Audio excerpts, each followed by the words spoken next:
Good evening, everyone. Thank you for joining us. We'd like to begin another night of See and Learn by first thanking our sponsors. Carib Trans is the first video you saw tonight, and they sponsor our live streaming. And Satel has been going around the island making sure that we have internet at all of our venue locations. So thank you to Carib Trans and Satel. We also like to give a big round of applause for public entity SEBA and CCG, which is the former Prince Bernhard Culture Funds. They're big sponsors of our event. And we'd like to give a big thank you to all of our sponsors, 50-some in total. Some of them are in the audience tonight. Larry and Sherry from Flamboyant Cottage, who also donated a raffle prize. Thank you. And Tim from Banana Keat House. Thank you. Any other sponsors in the crowd? I don't think so, but thank you to all of our sponsors. Public entity, woo! Thank you. SEBA Conservation Foundation. And M&A for hosting. How were those delicious arugula watermelon feta snacks? They were amazing, right? Healthy and delicious. Sponsored by the Nature Environmental Policy Plan. We also would like to thank Juliana's Hotel for hosting these two lovely ladies for the past week. Thank you, Juliana's. And in case you didn't know, we have a raffle going on all month long. Tickets are $5 a piece, or there's a discount if you buy in bulk. You can also purchase online if it's more than $50 worth. Lots of amazing prizes. Final draw is October 27th. Upcoming events, we have our next presentation at Liam's Cuisine with Mark Butler. He's just arriving on island. He's been here before. He's a great speaker. And then Gina Hendrick is in the audience tonight. Wave, Gina. We will be doing a dive with her on Wednesday, looking for parasites on fish. So join that, sign up. You can either contact Lynn or I, and we will make sure that you are on the list. And if you join her dive, you will get a free sun shirt made out of recycled plastic. And now for the main event. We are extremely thankful that tonight's speaker was able to fill in at the last minute after cancellations due to Hurricane Milton. Liz accompanied Friday night's presenter, Erin Papke, to SEBA, but little did she know we'd put her to work. Liz Weatherup is a PhD student at the University of North Carolina, Wilmington. Prior to going to UNCW, she received her bachelor's in marine science at Eckerd College in St. Petersburg, Florida. After her undergraduate studies, she worked with Florida Fish and Wildlife in the genetics lab and worked on stony coral tissue loss disease at the Smithsonian Marine Station in Fort Pierce, Florida. She then received her master's in marine science at the Virginia Institute of Marine Science in William and Mary, researching oyster parasite population genetics. Currently, she is studying virulence factors of the coral pathogen Vibrio coralliticus. Okay. Please welcome Liz for Going with the Flow. Thank you guys so much. Happy to be here. Is my mic on? It sounds on. Okay, awesome. Well, good to see you all again, the people that I saw on the dive. I'm sure you don't recognize me without my mask on, but there we go. Tonight, we are going to talk about finding just the right genes, and specifically in bacteria. I work with a pathogenic bacteria called Vibrio coralliticus, so that's going to be the main focus of this talk. So when I'm talking about finding just the right genes, I'm not talking about those genes that fit you just right and that you want to wear out every night. I'm talking about the genes that make you, you. So genes give you all your unique traits, from your eye color to your hair color to your adventurous spirit to come to Saba and go scuba diving. And bacteria also have genes, although those genes don't encode for eye color and hair color. They have other purposes. So for bacteria, in this first one, genes can encode for the bacteria to have a flagella. So that's this tail-looking thing out of the bacteria. And it allows the bacteria to move through the water column or whatever surface it's on. So it's really important for it to be able to move around and infect things. Also, another gene it can encode for is the production of antibiotics. So some bacteria actually can produce antibiotics and they can outcompete other bacteria. So as you can see in this example, this bacteria has this zone around it. This is what we refer to as the zone of inhibition. And the other bacteria that's actually growing on this plate can't grow with it because it's producing this antibiotic and it's killing the other bacteria. So that's really helpful for a bacteria to be able to outcompete other bacteria when it's infecting a host, so it can be the number one and take all the nutrients from the host. Bacteria can also produce a biofilm, which is in the last picture. And this can be really beneficial because this biofilm is this really tightly bound film of bacteria, and it's more resistant to antibiotics and the immune response for people. So all of these, I'm mostly focusing on pathogenic bacteria and their traits. And studying genes in bacteria can be very different than studying human genes. So for one, we have different size genomes than bacteria. And often when we are working with bacteria, we're working with a culture of bacteria. So this would be in a little test tube and have a culture at the bottom. And this is not just one bacteria cell, but it's multiple, like millions and trillions of bacteria cells in this one culture, versus in human studies where we're working with one species or one host. Also, bacteria have different machinery and how they're able to make these genes, which we're going to break down in a little bit.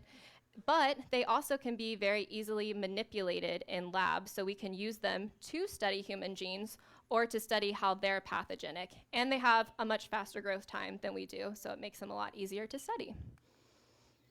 So how do we make a gene? So first, let's talk genomes and DNA. I'm sure most of you have heard of DNA. So DNA is that far picture, and this is a double helix, and it has nucleotides that are bound with hydrogen bonds. It also has a phosphate backbone. And DNA encodes for all the genes in your body. So your genome is filled with all this DNA that encodes for all your different traits, all your different functions, encodes for everything. And humans have 3 billion base pairs in their genome, and bacteria have 500,000 to 10 million base pairs in their genome. And you may think this makes sense that bacteria genomes are smaller, but not to be fooled, genome is not always associated with the size of an organism. There are actually some algae that have really huge genomes, and we're not even sure what they're all encoding for. So there's still a lot to be known in the genetic field.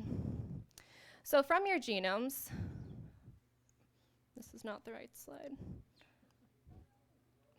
There's missing a slide, but I'm just gonna talk about it. So from your genomes, you have chromosomes, and humans actually have 23 pairs of chromosomes, 46 in total, including our sex chromosomes.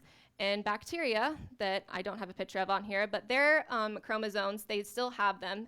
They're more circular in form like this, and they also have single-stranded circular plasmids. These plasmids are not a part of their chromosome, but they also can encode for important genes such as antibiotic resistance. And we're going to talk more about plasmids later. So on the chromosome is where you're actually going to find your genes. But who's actually in charge of working with these genes and everything? So that would be messenger RNA. So messenger RNA looks at the chromosome, and here's your strand of DNA. And in that portion of your DNA, you have a gene. And then the mRNA will actually make a copy of that gene. It will read it and make it into a protein, which will then become one of your traits. And mRNA can only encode one gene in humans, but it can encode multiple genes in bacteria. So I know that was a lot, and genetics is not everyone's favorite subject. So let's break it down with a simpler analogy. So think of DNA as your recipe book. It has all the information that it needs to make all these different genes in your body. Just like a recipe book, breakfast, lunch, dinner, dessert, maybe some fun drinks too, everything you would need to make whatever meal you would like. And mRNA is just one of those recipes. So I'm using the example from the Pixar movie Ratatouille. If you haven't seen it, very cute movie. And so mRNA is just the ratatouille recipe that Remy, our cook, or the cell machinery would like to make. And then the final product is the dish, or the protein, and this is what will actually give you your gene. So why do we even want to study these genes? So studying genes is referred to as genetics, and this is the study of genes, genetic variation, and heredity in organisms. And this is really important when we're talking about inheritance and also evolution. For bacteria specifically, bacteria can evolve very rapidly, which we're going to talk about more in a little bit. Also, disease prevention. So I'm working mostly with pathogenic bacteria that cause disease, and we really want to understand how these genes are working to make that bacteria cause disease and how quickly it can cause disease. And also what I'm going to touch on is how we're using these genes for genetic engineering, how we're actually picking apart these genes and really understanding how they're working to make this bacteria cause the disease that it does. So for bacteria specifically, I've already touched on some of these, but we really want to talk about disease prevention. So in our lab, we study coral disease, but also this is very relevant for human pathogens as well. And by understanding these genes, we can understand ways to prevent them. And then if we have a bacteria that is very far spread in the population and is rapidly moving, we really want to understand why that bacteria is causing a lot of disease so fast. So we want to understand these outbreaks. And if we understand both of those, we can find different ways to decrease disease or mitigation methods. And then we can come up with things like Erin talked about, like probiotics or different medications to treat these diseases. So two different approaches to genetic research are your Ford classical genetics. So this is investigating the unknown genotype of a known phenotype. But what does that mean? Okay, so you have the unknown genotype, the unknown recipe, but you know what the final dish is going to look like. So for another example, if your TV is broken, which component of your TV is not broken? Or which component of your TV is not working? That's what you want to understand. You can see visually what it looks like, but you don't understand the inner workings of how it got to that phenotype. Reverse genetics, which is what I mostly focus on, is investigating the unknown phenotype of a known genotype. So you know the recipe, but you don't actually know how the final product is going to turn out. So you have a working TV, and if you cut a wire, is that still relevant for the TV to still work? In bacteria, for Ford genetics, we have a bacteria, and also throughout this talk, I'm going to refer to mutants. And this is whenever you are changing something in the genome of a bacteria, you are mutating it, and we refer to it as a mutant versus the original bacteria. So we have this mutant, and it doesn't make a flagellum, which is, again, that tail that enables it to move throughout its environment. So we want to understand what gene is mutated if it makes that phenotype. On the other hand, for reverse genetics, say we have this very pathogenic bacteria, it has this flagellum, and we want to understand which gene is allowing it to produce that flagellum, able to move throughout the environment.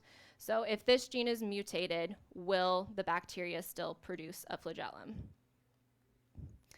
So this brings me into recombinant DNA and cloning. And this is a picture where I was talking about the chromosomes. So this is actually what the bacteria chromosome will look like, and those are the plasmids. So like I said before, they are separate from the chromosome. But plasmids are really important for us to study, as I'll talk about in a minute, but plasmids are the circular strand of DNA that are found in these bacteria, and they can encode for genes.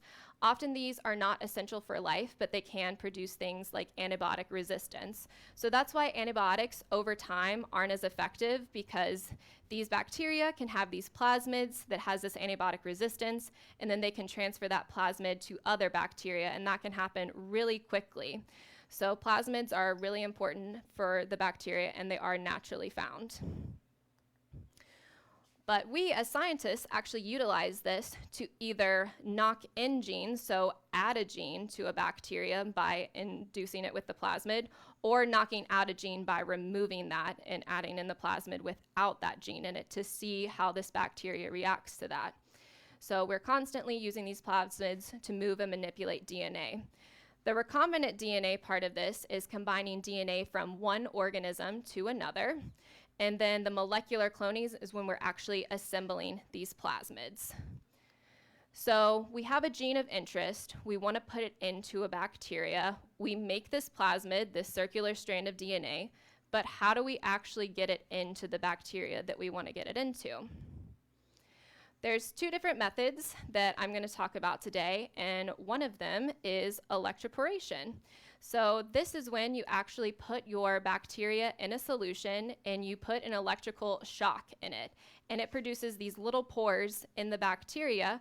So then you have entryways, and the plasmid can actually get from the outside environment into the bacteria.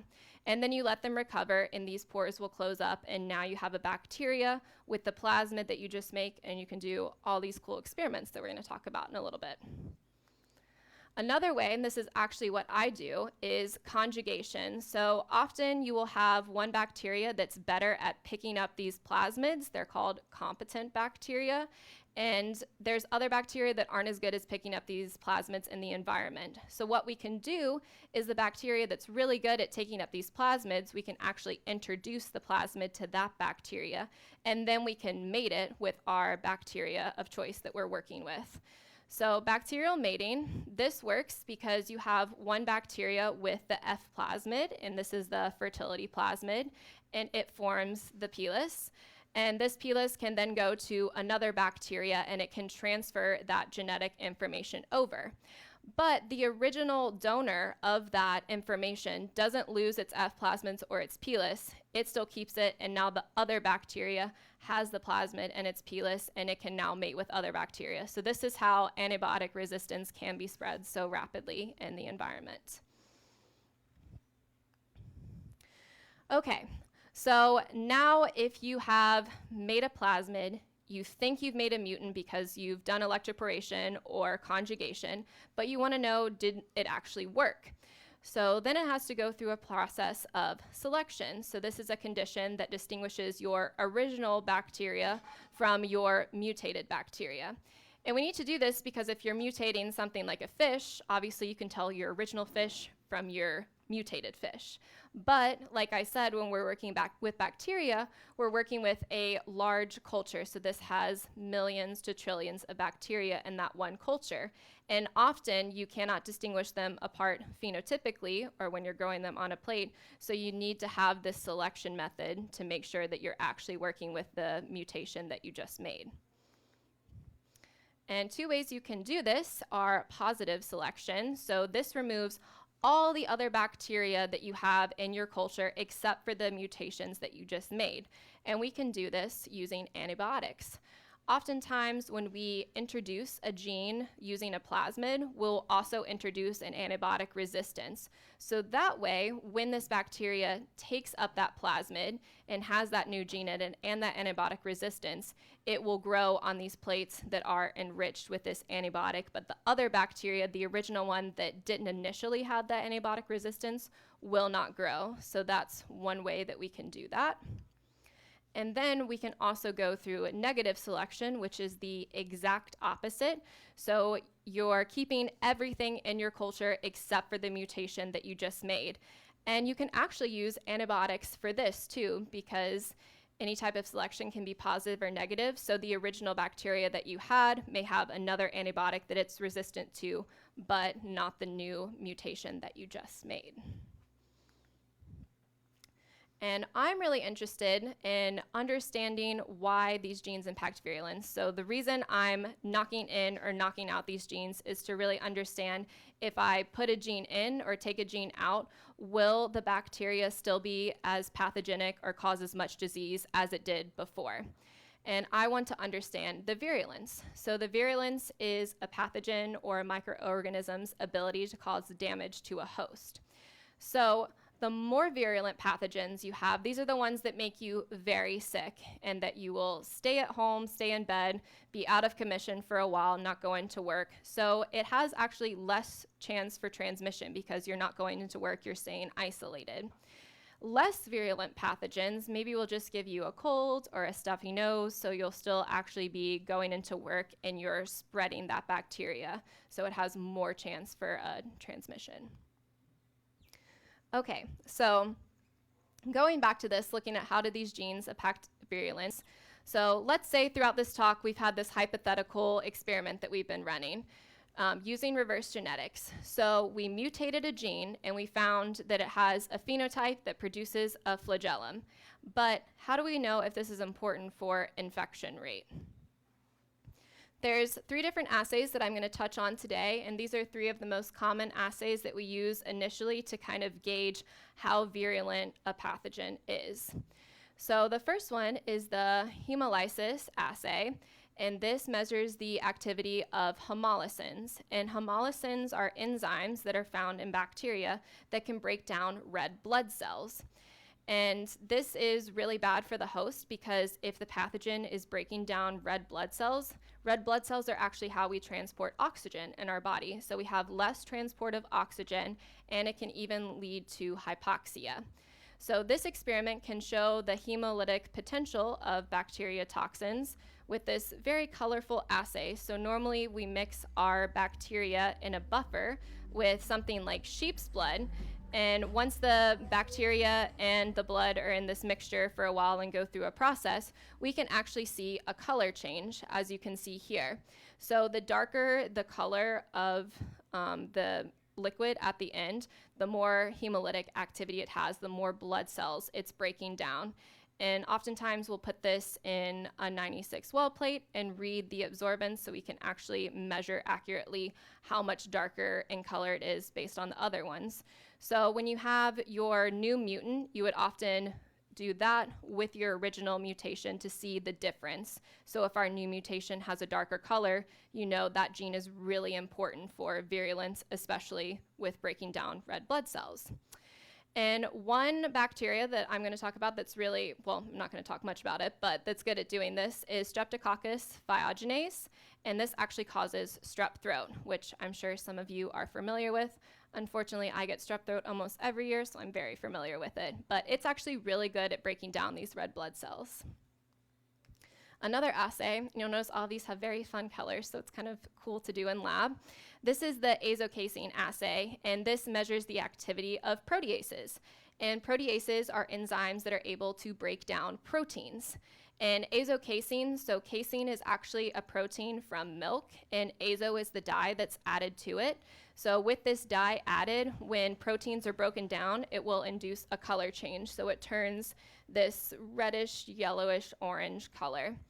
And again, very similar to the hemolysin assay, the darker the color, the more protease activity that it actually has. And again, we can put it in, this is what we call a 96 well plate. I'm only showing part of it, but we can put it in and read the absorbance and actually accurately see how much more protease activity is in our mutation versus our original bacteria.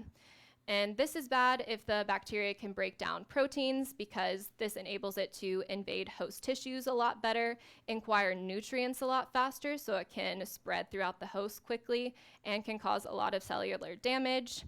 And the bacteria that I'm going to use an example for breaking down proteins really well is Pseudomonas aeruginosa, and this actually causes pneumonia.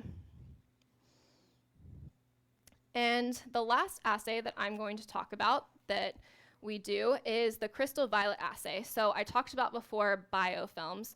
So biofilms can make a bacteria really pathogenic because they form this film on top of whatever they're growing on, and it's really hard to penetrate with antibiotics. The host immune system cannot really get through it, so these can be really nasty bacteria.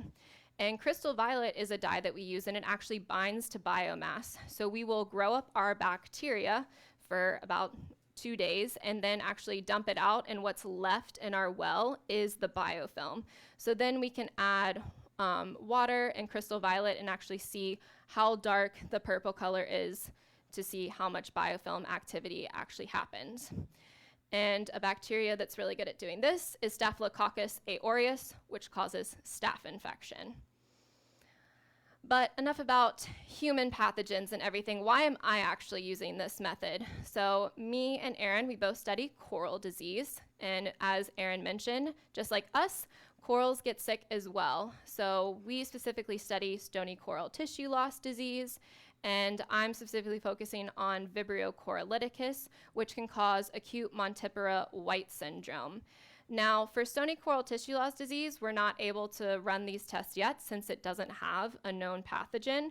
But for acute Montipora white syndrome, we do know that Vibrio coralliticus causes that, and we can now use it and test all these different genes. So this is what Vibrio coralliticus looks like. It has a flagella, so it's able to swim throughout its environment. And it was first isolated by Ben Ham in 2002 on a Montipora coral. And in addition to infecting corals, it can also infect other species such as oysters and rainbow trout.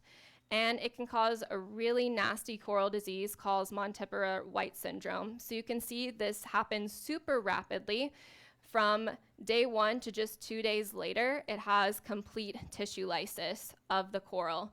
And so this can happen so fast that when Vibrio coralliticus is on a coral, you can't even really catch it in time before it lyses off all the tissue. So we really want to understand the inner workings of this pathogen to find ways that we can decrease it. It's also naturally found on corals, and sometimes it doesn't have any negative effect on it, but in increased temperatures, especially like certain strains, will start to become more virulent, and also can be a secondary pathogen to stony coral tissue loss disease.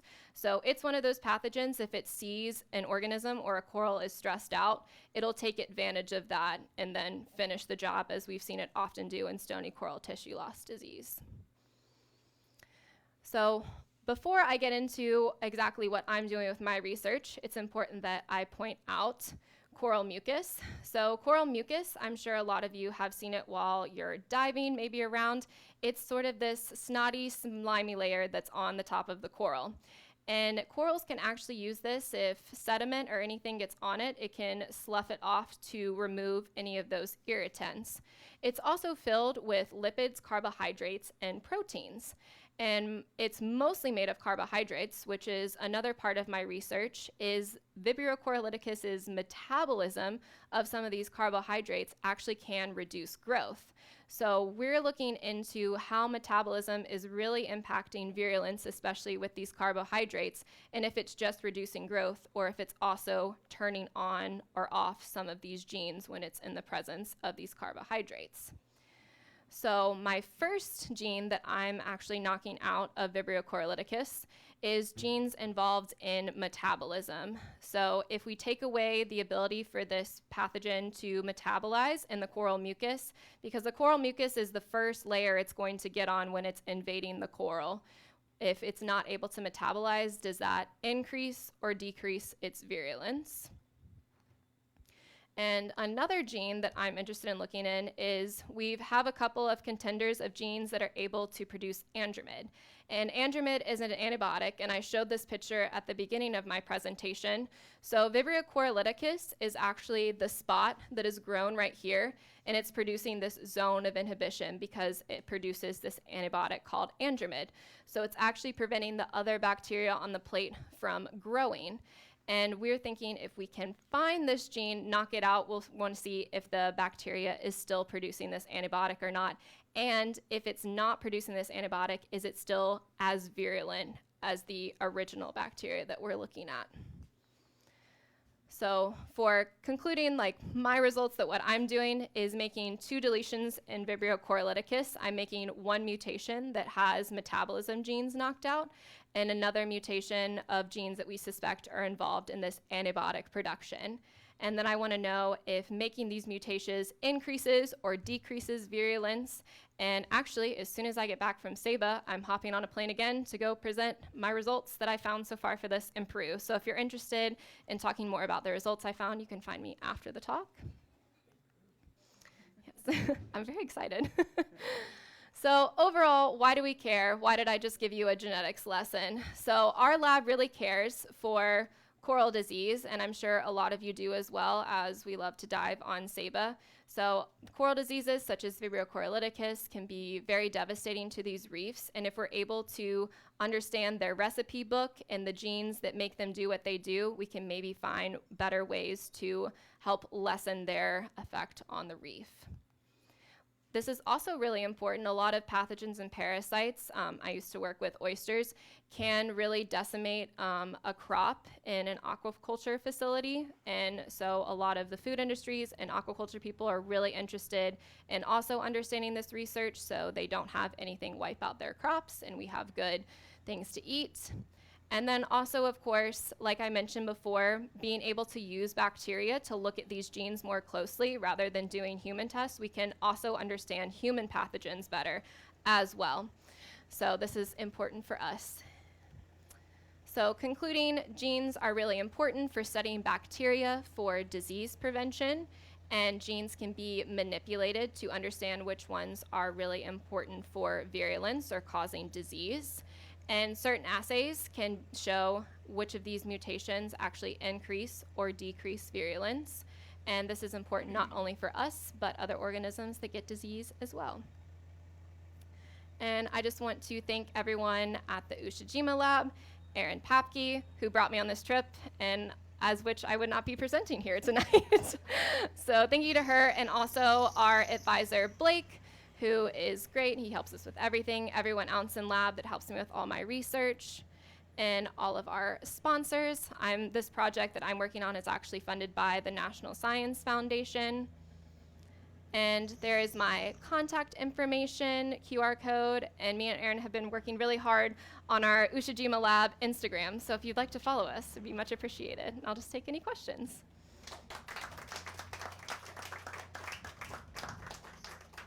Yes. The genes that you're isolating, are they specific to a particular species of bacterium, or if you find it in one, can it work on others? It can, especially for the metabolism one. The one for the antibiotic production, that's not found in all species of bacteria, but for the metabolism gene, yes. Also, I didn't repeat the question. I'm sorry. I forgot. Yes. So I'm curious, this reaction that the coral has, the reaction that the coral might have of sloughing off the mucus, do you think that plays a part in maybe transferring bacteria that could be pathogenic? Because if they're getting rid of an irritant and then something is put into the water column, potentially coming in contact with other corals, could this be a potential way of transferring? It could. So this pathogen, once it's in the water column, it is just going to want to swim to the next bacteria to infect. So mucus could easily help it transfer over to that other one, but as soon as it's sloughed off, it's just going to maybe even go back or find another coral to go on.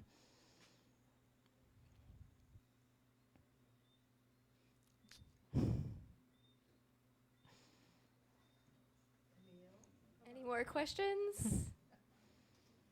No? Everyone's ready for food. Okay. Thank you, Liz. Everyone give a big round of applause for Liz. So now you're invited to stick around for dinner. It seems like it's going to be a very good menu, so stick around, and we will see you next time. Have a good night, everyone.